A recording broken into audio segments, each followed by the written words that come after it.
बताएंगे आज के प्रेस कॉन्फ्रेंस का क्या मोटिव है, क्या है? आज इस पत्रकार वार्ता में एक तो हमने अपने प्रांत की कार्यकारिणी पदाधिकारियों की घोषणा की है, वो नाम आपको पत्रकार उसमें मिल जाएंगे। दूसरा, लंबे समय से एक मन में आ रहा था कि हम सनातन धर्म सभा जम्मू कश्मीर के लोग क्यों चुप हैं, जबकि देश भर में ऐसे बहुत सारे लोग खड़े हो गए हैं जो सीधा सीधा सनातन धर्म पर चोट कर रहे हैं, सनातन धर्म के विषय में अनर्गल बातें कर रहे हैं, भगवान राम के अवश्य प्राण प्रतिष्ठा को लेकर के उल्टी सीधी बातें कर रहे हैं। तो हम लोग भी यहाँ जम्मू कश्मीर के अंदर सनातन धर्म समाज का प्रतिनिधित्व करते हैं, हमारा ये दायित्व बनता है कि समाज को जागृत करें इस विषय में। और हमें ध्यान में आया कि ऐसे सब लोग जो हैं वो जिस प्रकार की बातें कर रहे हैं, उनको हमने आज निवेदन किया है एक तरह से, भाई ऐसी बातें करना बंद करो, ये सनातन भूमि है। यदि कोई पूछेगा कि भगवान राम कहाँ हुए, तो कौन बताएगा? हम इसी देश के लोग बताएंगे, सनातन संस्कृति बताएगी। इक्ष्वाकु के वंश में 64वीं पीढ़ी में प्राय दशरथ के घर भगवान राम का जन्म हुआ था।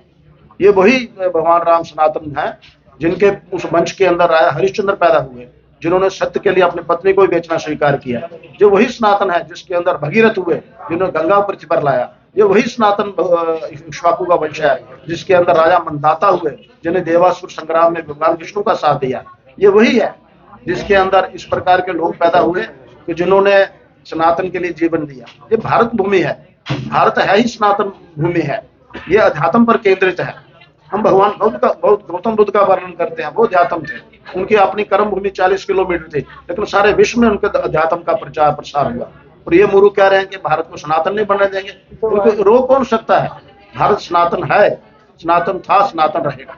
इसलिए अगर ये लोग नहीं सुधरेंगे तो मेरा ये कहना है कि आने वाले समय में समाज इनको अपनी औकात दिखाएगा। यहाँ खड़ा कहाँ खड़े हैं, इनकी लुटिया वह डूब चुकी है और डूबेगी। इस प्रकार ये तो परंपरा से ही ऐसे लोग हैं। जैसे मैंने बताया कि सोमनाथ के मंदिर के निर्माण के पुनर्निर्माण के समय भारत का प्रथम प्रधानमंत्री जो थे वो गए ही नहीं वहां पर। तो ये वही लोग हैं जो आज भी भगवान राम को राजनीतिक प्रश्न चिन्ह में खड़ा कर रहे हैं। अब दूसरा विषय मैंने आज पत्रकार वार्ता में लिया, वो ये है कि इस देश के अंदर बहुत सारे लोग कथाएं करते हैं, कीर्तन करते हैं, जगराते करते हैं, रामलीलाएं करते हैं। जाने अनजाने में वहां पर क्या परोसा जाता है समाज को उसका ध्यान ही रहता है, वो फिल्टर नहीं करते, या जानबूझ करके षड्यंत्र है। अभी मैंने बताया आपको, एक जगह मैं गया, वहां दूसरा भजन चल रहा था, कृष्ण श्यामा श्यामा श्यामा देखिया तेरिया भैना मनावल अर्जुन लाल नैना। क्या बधेगी? इस प्रकार के घटिया प्रसंग सुना करके वो समाज को क्या परोसना चाहते हैं? शिव जी को बताएंगे ओ गणेश तेरा बापू, ये क्या सभ्यता है? हमारा ऋषि मुनियों का देश है, तपस्वियों का देश है, हम सनातन संस्कृति को नीचे प्रवाहित करें नई पीढ़ियों के अंदर। एक और विषय मैंने आज पत्रकार वार्ता में निवेदन करना है कि भगवान राम जी की प्राण प्रतिष्ठा में 22 जनवरी को जाने वाले बंधु वही जाएं जिनको के निमंत्रण प्राप्त हुआ है। जिनको निमंत्रण प्राप्त नहीं हुआ वो ना जाएं, क्योंकि ऐसा वहां जाने से अव्यवस्था हो सकती है।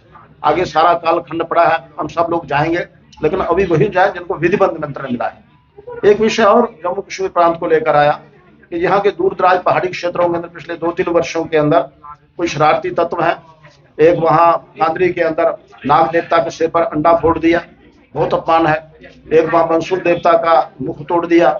ऐसे पिछले 2 वर्षों में 6 घटनाएं हुई हैं। प्रशासन इनके बारे में बिल्कुल खामोश है। ये विषय बाहर जाते नहीं, लेकिन जब अपने ध्यान में आते हैं तो मन में पीड़ा होती है। प्रशासन को इसके बारे में चिंता करनी चाहिए। प्रशासन से भी आह्वान है, निवेदन है, राम जन्मभूमि वालों से भी निवेदन है, और वो सब लोग जो सनातन के विरुद्ध बोल रहे हैं उनको चेतावनी है, ऐसा ना करें। इसलिए आज की पत्रवार्ता के माध्यम से ये सब बातें मैं समाज, प्रशासन और उन लोगों तक पहुंचाना चाहता था। इसलिए अपनी पूरी टीम की घोषणा करने के साथ ही ये पत्रकार वार्ता यहाँ की है।